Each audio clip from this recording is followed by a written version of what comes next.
हाँ विद्यार्थी, मैं फिर से लौट चुका हूँ। और मैंने पहले वीडियो में कविता के बारे में बताया, दूसरे वीडियो में पाठ से अभ्यास करवाया। अब आगे का चैप्टर है पाठ से आगे। तो सब पाठ से आगे ये आपको अपने से करना होगा। मैं सारे प्रश्नों के उत्तर को समझा देता हूँ, आप ध्यान से सुनेंगे और करेंगे। पाठ से आगे।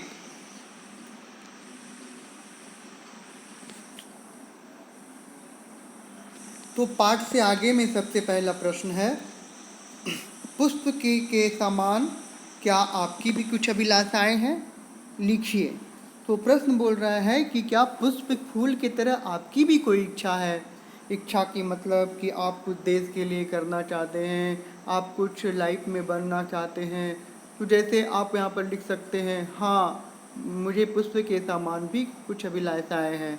मैं डॉक्टर बनना चाहता हूँ, मैं इंजीनियर बनना चाहता हूँ। इस तरह से इंजीनियर बनकर आप क्या करेंगे, डॉक्टर बनकर क्या करेंगे, ये सब लिखना है। प्रश्न 2,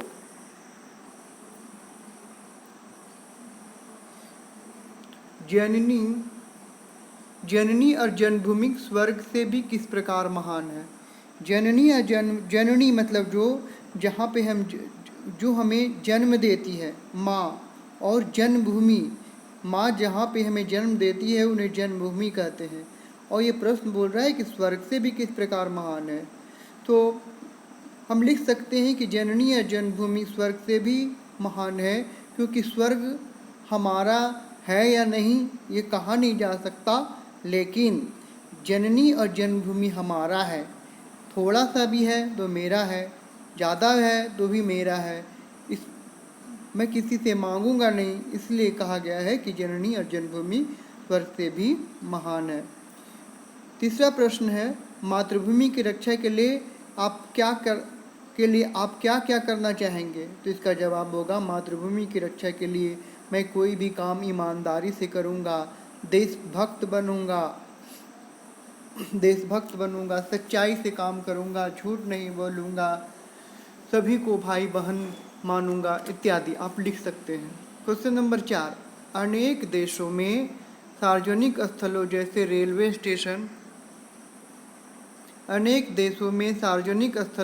रेलवे स्टेशन हवाई अड्डा आदि पर सैनिकों के सम्मान में लोग खड़े हो जाते हैं और तालियां बजाकर उनका अभिनंदन भी करते हैं। आप अपने देश के सैनिकों का सम्मान किस प्रकार करना चाहेंगे? लिखिए। तो मैं इस प्रश्न को समझाने के लिए मैं आपको ले चलता हूँ कुछ मज़ेदार वीडियो में।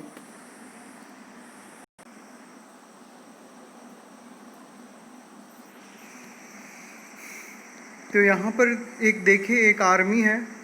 वो आर्मी एक बस से उतर रहा है। जैसे वो बस में चढ़ रहा है सभी लोग उसे सैल्यूट कर रहे हैं। कितना अच्छा, एक आर्मी को सम्मान मिल रहा है। इस तरह से भी हम एक आर्मी को सम्मान कर सकते हैं।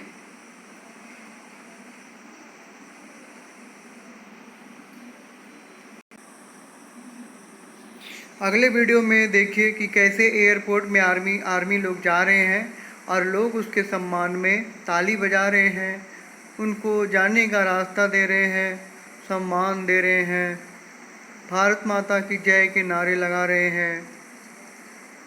इस तरह से आर्मी का मनोबल बढ़ता है। और ये सभी वीडियो देखकर आपको अब समझ में आ गया होगा कि आप इस प्रश्न का उत्तर दे सकते हैं।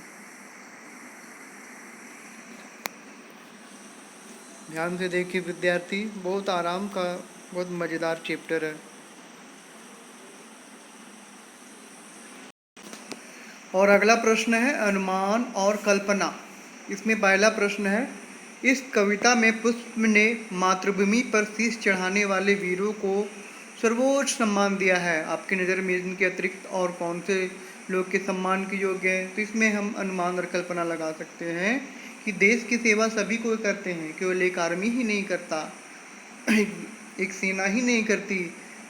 इनके अतिरिक्त और भी हमारे महान नेता, शिक्षक, डॉक्टर, इंजीनियर, मजदूर, किसान, ये सभी हो सकते हैं। आप इनका उत्तर लिख सकते हैं। प्रश्न 2, हमें अपने घर के बाहर में निश्चिंत होकर अपना कार्य करते हैं रातों को भी आराम से सोते हैं। हमारी सुरक्षा और आराम के लिए हमारे देश के कौन कौन से लोग कठिनाइयाँ और कष्ट झेलते होंगे, लिखिए। यह भी बताइए कि उन्हें किस प्रकार की कठिनाइयों का सामना करना पड़ता होगा। तो आप बहुत मुश्किल है कहना एक आर्मी रातों रात जगता है। तो ये सभी आप सोच के लिख सकते हैं। ठंड में उनका खून जम जाता होगा, भोजन कैसे करते होंगे, क्या कब नहाते होंगे, उनके लिए ब्रेकफास्ट कब मिलता होगा, वो घर कब लौटते होंगे, ये सभी आप लिखिए। और ये चैप्टर कंप्लीट हुआ और उसके बाद मैं लौट रहा हूँ भाषा संदर्भ के लिए।